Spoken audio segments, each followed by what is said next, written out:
Hello, hello, hello. Happy Sunday. What is going on? Hello. How we doing? Come on in. Let class begin. Let's get started, y'all. Let's get started. We're not going to, you know me, I'm not Tarian. Hey, Janine, what's going on? Hey. All right. Let me pull up my screen so we can get this party started. Let class begin. Welcome to I Am That Teacher series. What is I Am That Teacher series? It is a series of videos that I'm doing for that teacher. When I say that teacher, I'm talking about that teacher that's willing to go beyond the walls of their classroom to impact their students. And I do this Monday through Sunday. So I do it 7 days a week. When the world opened back up and I began to travel, I'll start doing it just on weekdays. Hey, Jeray, what's going on? All right. A wonderful day to be in the class. Oh, happy birthday. Happy birthday. Okay, wait. So your mom's birthday was when and your birthday? Oh, wait, no way. Y'all birthday that close together? Hey, what's going on, Donna? All right, so look, that teacher is the one that in the school system, they always like ask her, she'll do it. Anything for the kids, she'll do it. She'll PTA means whatever presentation, whatever, when it's about the kids, she or he shows up. Let me say that. All right, let's get it. Happy birthday, everyone. Let's go. So do me a favor. Repost, tag a teacher, share on your page. Let a teacher know we are here for some quick PD. 15 minutes. It's 15 to 30-minute PD. I rarely go over 30 minutes, but I try to keep it to 15 and under because I know how it is when you're getting together and sitting down at night. Do you really have 15 minutes to give? So let's go. We're going to keep it short. All right, do me a favor. Follow me on social media. Janine is my official counter. I think we're at 149. Janine, let me know. Are we still at 149? Let me know. All right, so subscribe to my YouTube page. So if you have missed any of the series, we've been going since December, you can go to my YouTube page and you can catch the other ones. And then I'll begin to share the other ones that's on YouTube and put the links up on my Facebook page so you definitely can get to see them. All right, let's rock and roll. So our challenge review from last night. We did another one. We're at 150. I'm 50 away from 200. I'm 50 away from 200. That's my goal. 200 by the end of January. So we are at the 17th of January. So we got to the 31st to be at 200. I'm trying to increase by 100 per month. Let's go. We on our way. All right. So what do teachers want from other teachers? We talked about that last night. So the challenge last night was to think about that and give what you want to receive. We talked about that. And we really talked about being professional. Yeah, that was big time. Definitely being professional. All right. So tonight, I thought we'd take it a little bit further. It said, what do teachers want from the community? So that community around your school, what do you want from them? Now, I'll tell you this. Think about it. We want our parents and the community to be involved when it's elementary school. Oh my goodness, we want the parents to be in the copy room making copies. We want them to be in grading papers. We want them doing all kind of stuff in the school until they hit about 3rd or 4th grade. Especially when they hit middle school. We tell the parents, hey, what you doing? Get back. Let them breathe. Let them be on their own. They're in 6th grade now. So we begin to push the parents back away from the school. And then the parents think, oh, they're independent now. And then the parents get less and less involved. So elementary school, you can get parents to come in pretty much. But then middle school, they fall off. We had 1,200 students and did not have 10 parents on the PTSA. Sad. But I kind of blame PTSA and I blame the school as well, but the parents, they didn't make it as inviting as they needed to for that community. So what are we going to do? So I came up with some ideas and I was reading the article and I got some amazing ideas too.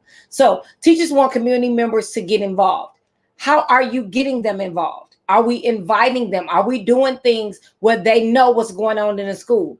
And maybe we go door to door, have the kids take up blocks and put something in their mailbox that's, hey, join our community email list where we announce what's going on inside of the school. How do people know what's going on in the building if you never come out to share with them what's going on? So that's one of my things that, especially even with PTA, because if the kids are no longer at the school, do they still get the newsletter? Do they feel involved as a community? I know, like in high school, they have the parade, all that kind of stuff. So what do we do as middle school, elementary schools to get our communities involved? We need to really think about that because they're truly stakeholders. It is very important that they know what's going on inside of the building as well. So do you have signage? What are you doing? Like literally, what are you doing to let the community know how to get involved? Is there a big game? Are we playing for the championship? Is the science fair going on? Are we advertising the science fair? We have a copy machine. Let's go old school and run some copies, and let's assign some kids a block and they go put it in the mailboxes. Let's figure it out. Let's try to stay connected with our community in different ways. Another way, teachers want community members to share their mission and vision. Again, I can't share something I don't know about. So we have to make sure that the community knows what's going on. What is the mission and vision? What is the school improvement plan? What is it? All right, let's check the copy room lounge. I call it the copy room, the comment lounge. I did that last night. All right. So Jeray said, yes, we want support. We want support. I'm with you. Definitely, we want support. And then career day and parent partner day. I never heard of parent partner day. That is pretty cool. So I'll tell you what we did at Steele Middle School when I was assistant principal. I started dad's read. Dad still read. I can't remember what I called it, but it was Father's Day. Middle of the school year, we did Father's Day. And the father signed up to be in the different rooms and just volunteer. Cafeteria, we got t-shirts. They were walking down the hall. They were all over the school. It was so amazing. When I tell you it was amazing, just for the dads to be in the building. Moms are always there, but we had Father's Day, it's that still dads. It was so cool. Middle of the year. So do it. You can make Mother's Day and you can have Father's Day. You can have a parent paint party where they come in, they buy their supplies, and we cover the gym floor with tarp and they have a paint, like a paint and sip, but you do it with the paint. Have a parent paint day. Something like that. Let the art teacher lead it. Things like that to bring parents in. You can have Grandparents Day. Even with the middle school kids, you can have Grandparents Day. You want to see the kids act right? Let their grandparents come into school. But let's find a way to connect, to definitely connect with them. Yes. Janine, we had that too. Mommies and muffins, daddies and donuts. Yes. I got daddies and donuts I got from Connie, and they were doing it in Texas, my sister in Texas, and she was telling me about it, and it was great. Oh, I love this. Virtual guest readers. Oh, no gas, no car. You just at home and they log on. They can sit with their kid and read, or a guest reader. I would love that. That is so cool. That's fire. Reach out to me. I'll be a virtual guest reader. I think that would be so fun. Yes, and I might be able to get ET on to be a guest reader. That would be cool. I never thought of that. I never even heard of that. That's pretty cool. All right, let's go. Let's check out something else that the teachers want from community members. Teachers want community members to understand the value of education. So important. So important. The value of education. The value of education. Now, once again, y'all, we have to remember everyone doesn't value education like us. And in this season, this time, I'm not even gonna say the season, this time right now, when you could be Instagram famous and be a millionaire, it's hard. It's hard to say education has a value, but you have to equate it to something that works for them. And if you're talking about the community, figure out how they can invest in the school, how they can be a part, and then that way they'll want to help more. Like you could say, we're looking for volunteers, and you're asking, but do we just go to our parent base? Do we have a community email? Do we have a way to reach the community if we needed to? What are we doing? Figure it out. Now, I'll tell you a little cheat code for me is think about the high schoolers, right? But if they leave, you do something where it's high school day and the high schoolers come back and do something, even if it's a Saturday and they're volunteering. So you have them sign up for a volunteer pool. But you stay in contact with them when in the beginning, it'll be like, yeah, I want to volunteer. But guess what? After about 4 years, when they get out of high school, now they're still in the database. And you create this database where they can come back and volunteer. Something we used to do, we used to tell our kids, and I started a pennant wall in the cafeteria. Every kid, when you go to college, we charge you to donate a pennant back from your school. What did they do? They brought the pennant back, but then it encouraged them to go to college. But when they came back to visit, they're in the cafeteria going, that's my school right there. That's my pennant. I donated that one. That's mine. So it's pride. It's buy-in and pride into their elementary school, middle school, no matter what grade they're in. No matter what grade they're in, you can do a pennant wall. And a lot of colleges will donate one pennant for free. And the high schools usually get them for free. So ask for the extra pennants. High schools get them for free. So if you have 2 or 3 high schools in your district, ask for their extra pennants. I did it. And I got them and I put them up in the cafeteria. And then we also did a thing where each teacher in the school sponsored a pennant from their school that their college they graduated from. Talking about pride. So the teachers have the pennant on the wall. And then it was so cool because then the teachers then you found out, oh, I didn't know you went to Western Illinois University too. Oh my, I didn't know you went to It gave some camaraderie with the staff. Now, you can ask the community, can you donate a pennant? It's just your mindset. You have to come out that, yes, we're family, but you're part of the community, and the community are their stakeholders too. And then they begin to value education. But they also, it makes them think about, wow, I didn't go to college. Maybe, or you ask parents to sponsor a pennant. You ask parents to sponsor a pennant. It grows. I promise you, the wall will take off. But now, you ready? That is a cheap fundraiser. Pennants cost about $10 to $15. What you do is sponsor a pennant for $25. 9 out of 10 a school will donate a free one. So now it's a fundraiser you can do every year. So your 6th graders, you're at the middle school, 6th graders, that's a big thing for the parents. Donate to the pennant wall, right? Got the pennant wall. You can run the pennants on the ceiling, around the edge of the ceiling in the hallway. You can put them all over the school, different floors, gyms, everywhere in the school. And then it's just a buyback. And guess what? If you already have it from Bradley University, somebody else buys one from Bradley, you don't need to buy another one from Bradley. You just tell them to sponsor a pennant. And there's a company that has all of the college pennants. So you can order from one company and you tell them, we're ordering. School starts in August. We're ordering October 1st. Literally October 1st. And the custodian put them all on the wall. It was great.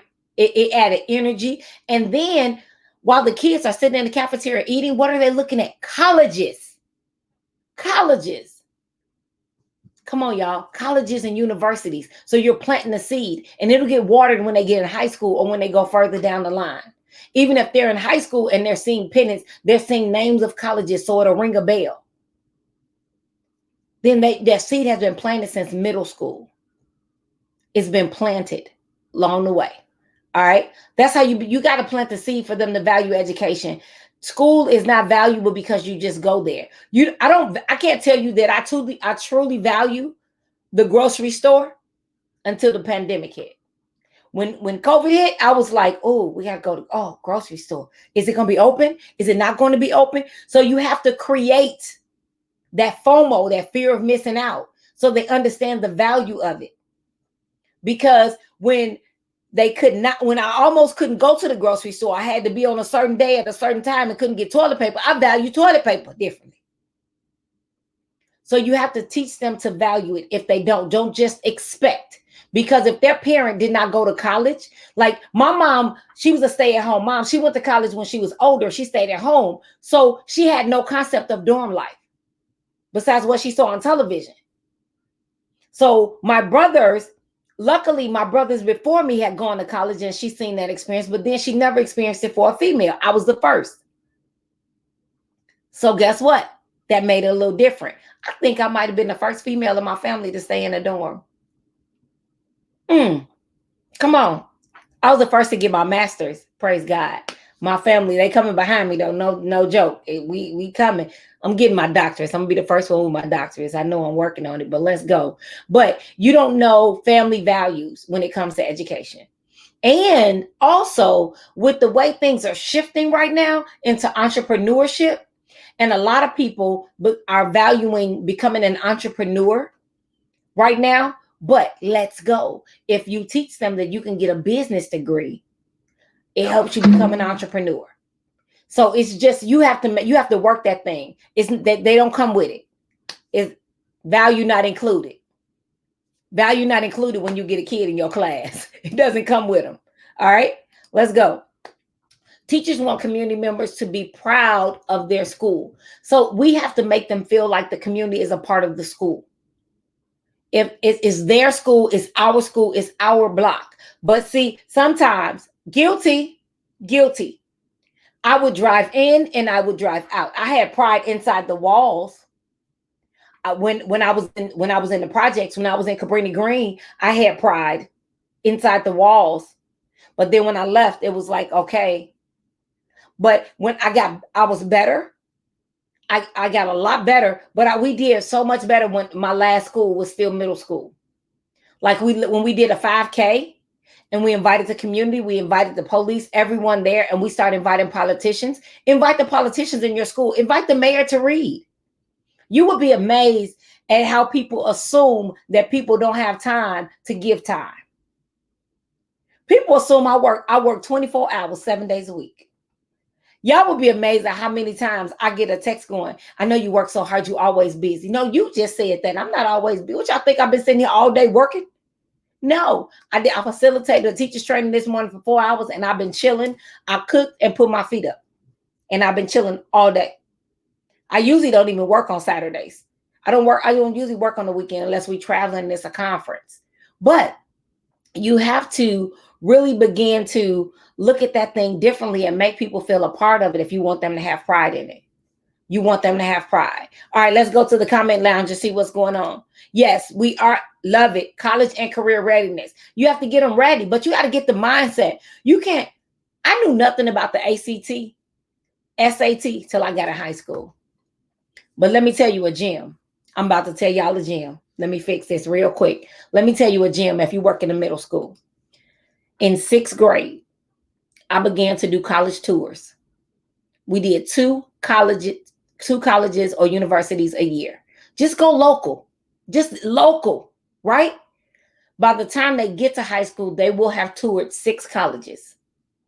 Do a university and a college. Teach them the difference between a university and a college in middle school. By the time they get to high school, they will have some tours under their belt and they'll have something to reference it to. And that's what you begin to do. You begin to see they begin to see the difference between, like when you talk in college, it's not just not what they see on TV, drum yard, or come on, y'all, it's not the movies. Let's figure it out. Let's partner with the local college.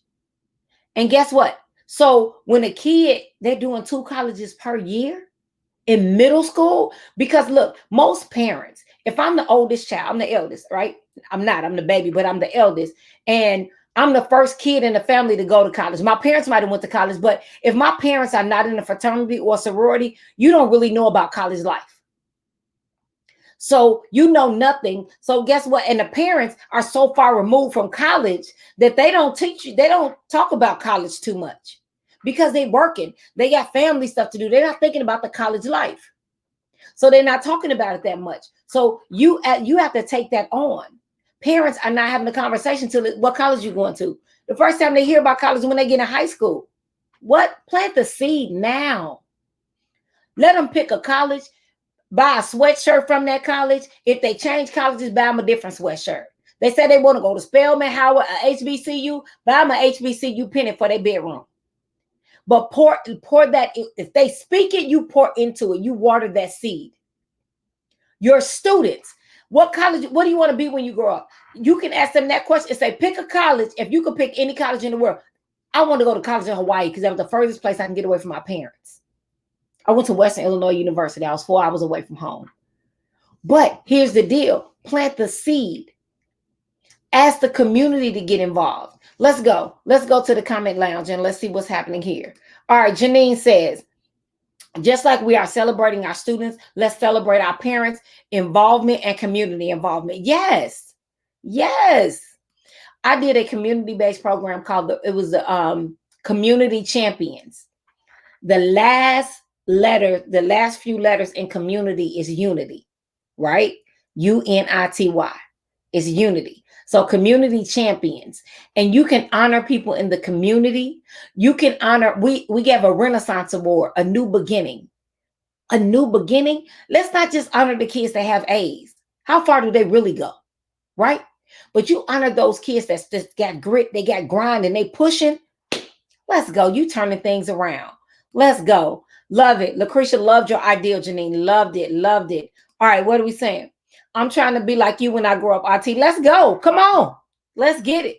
Hey, it's room. It's always room. It's room. You just got to grind to get there. Let's go. All right. So we said, Lucretia, yes, yes. I love it. I love it. All right. Let's look. Let's see what else we got on the table here. And then we're going to get to our challenge and we are out of here. All right. Teachers want community members to stay involved. After the children leave, how do we keep them involved? That's where you get an email list of your, you get start an alumni program where you ask your alumni to give. Why can't you have a homecoming for elementary school? I'm going to tell you right now, anyone in Maywood, Illinois, if you are on this thread and you are from Maywood or Bellwood, Maywood got them on lock though. Maywood elementary schools are on lock. They are so amazing because they have barbecues every year. They have softball games. Maywood do not play. They love, and it, okay, now Proviso East, yep, they got it going on. Proviso East and West got it. But their elementary schools over there, elementary is K-8. But they representing. They in their Garfield stuff, they in their Emerson stuff, they rocking and they get together and it's amazing. It's amazing. And when I tell you it's from the cradle to the grave, baby, it's from the cradle to the grave. So you have to create that environment. And shout out to Randy McFarland because Randy makes sure that the community and the alumni stay involved. And that's what we have to do. We have to make sure that the alumni have a place. Do we invite them back? Do we give them a reason to stay involved when they're in the community? Maybe, maybe not. And here's something else I want you to know. Your former students, some of them become famous. You have to stay in contact with them. So guess what? When they blow up, as Jamie Foxx used to say, when they blow up, you have to still be involved in their lives. Right now, the Speaker of the House in Illinois is homegrown from Maywood. Homegrown. One of the senators, Senator Lightford, homegrown. You have people that's out here doing amazing things that are homegrown from your community. Do you know who they are? Do you keep in touch with them? Do you invite them in to speak? You want the community to be involved and stay involved. You have to stay connected with the community. You have to stay connected with the community. Why not? Why not? Yes. Take the comment lounge. Let's go. What's going on? Okay. Yes, Constance. Yes. Connie says virtual college tours. What they have them for free. Free.com. But yeah, you can do virtual college tours. And you can do this a college a month. And then you could talk about different things that have, like when they're younger, do they really understand that the college of education? Do they understand that if you want to be I want to be a teacher, so I lucked up, y'all. God forbid my 0.923 really blocked my mindset. But I went to a college that offered a degree in education because all colleges don't. And I went to Western Illinois University. God covered me because he knew I needed to go there. And that's the first school that accepted me. And that's the one I went to. But we have to teach our kids that they have options, right? And so, but do they understand that they should pick a college that's known for that? And Western is known for teachers and police officers, law enforcement, right? All right, let's go. Let's keep going. All right, Lucretia would say they are just looking for ways to give back. Yes, especially if they don't have children. Let me tell y'all something. The best people to invite to your kids' party is a single person. They buy the best gifts. And I don't get invited to kids' birthday parties. And I used to get offended, but I say, y'all just save me money. Because guess what? It won't be reciprocated because they don't have kids to invite you to their kids' party. You so busy focusing on your kid having friends at the party that you forget that single folks buy the best gifts. I'm just saying. Just shout out to the single folks. My fault. I just went on a tangent. But yes, I'm serious about that. But when you have community people, they'll give back because they want their community to be amazing. They want the schools to grow. And if you're asking them to sponsor a pennant for $25, come on, y'all. Come on. Let's go. You can do it in your classroom, to be honest. If the school won't do it in your classroom. Get your parents involved. Get you an alumni program in your class. All of your old students. You start an alumni program if your school won't start it. You don't have to wait on somebody else to begin this movement. Don't wait. Get your community involved now. You want them to stay involved. You got to get them involved. Help them see that there's something to this beyond their student leaving the school. And I challenge you, invite the community in after their student leaves. Invite them in after their students leave. And invite the high school students back with a purpose. Stop letting them come and just stand outside. And I'll tell you, at my former school where I just retired from, they had the band had an amazing program where every concert, the ushers at the concert were the former students. The ushers at the concerts were the high school students who knew how to run the lines, who knew what to do, and they felt like they was escorting the little kindergartners. It was so cute. Why not? And one day I saw it on YouTube or Facebook, I don't even remember, but all of the high schoolers went back to their elementary school and did a processional down the hallway.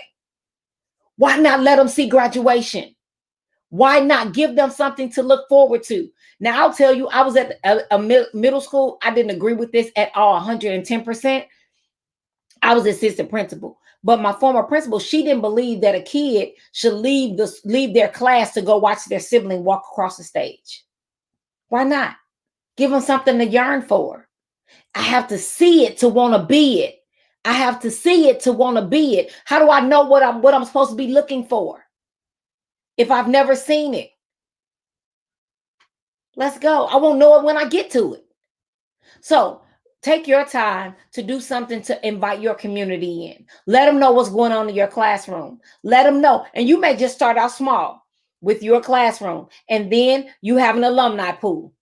Teach them how to have an email now, and that's not associated with the school. You have the email, and you keep that email address, and you make it their first last name at Gmail. Have their parents create it, but put them on the email list, and you create where they can sign up and they can get these emails. And before you know it, you'll have hundreds of thousands of kids on your email list. And what happens when something happens amazing and you want to celebrate something, or you get ready to retire?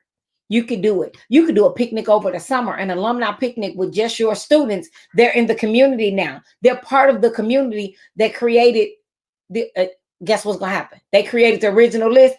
We the original class. Yep. We was the first class. They always want to be the first class.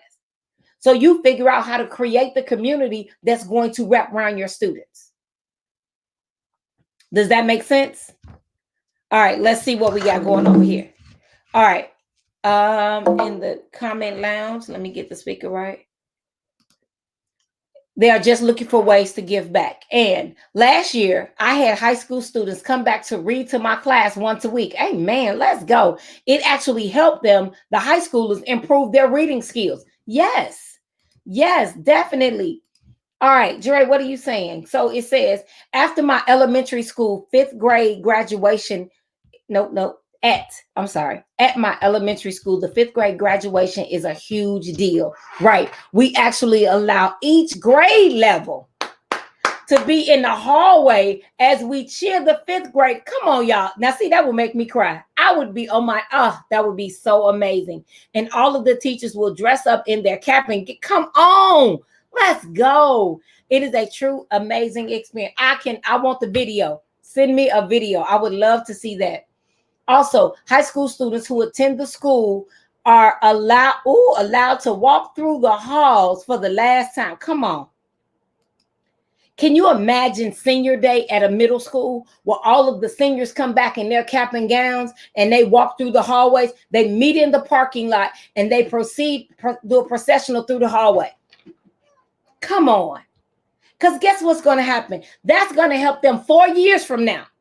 4 years from now want to come back and walk the halls of the school? Are we preparing our kids for the next level, or do we just want to get them away from us in this moment in time? We're trying to get them out of our class, but are we teaching them to give back? Are we teaching them to reach back? We have to do something. We have to do something that puts that next in their spirit. They so used to now that they don't prepare for next. So we have to put that next in the spirit. So let's start planting the seed for 4 years from now that they become a part of the community that gives back. And if we teach them to give back, then guess what will happen when they get grown and get a job? They'll really give back. One of the largest donor for my foundation is a kid. She's grown. Sorry. She was my cousin's best. She is my cousin's best friend. But in high school, she saw how I was a cheerleading coach, and she loved the way I worked with the cheerleaders. And she saw me, but she wasn't even on a cheerleading team. She started donating thousands of dollars anonymously to my foundation. I started doing homework. I researched her email address, her name. I found out who she was, and her name rang a bell. And I said, "Isn't this your friend from high school?" And I found out who she was, and she said, "I love what you did years ago." She was growing with her own business. Come on, y'all. What are we doing?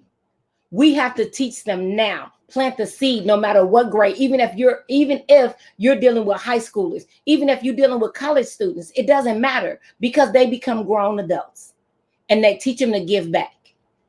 Teach them to give back. All right. Y'all know me. I get on my tangent and I get excited. Yes, and I am at 32 minutes. I didn't know I was over. I need to lessen it. I need to do less slides. I'm sorry. All right, y'all. Y'all know what I say. That's it. That's all. Says the clock on the wall. Be amazing on purpose, y'all. Be amazing. Don't let anyone tell you you're not amazing. Don't do it. And you are that teacher. You are that teacher that will go beyond the walls of your classroom to impact the lives of your students. There's a community that will wrap around you and your students. Let's go.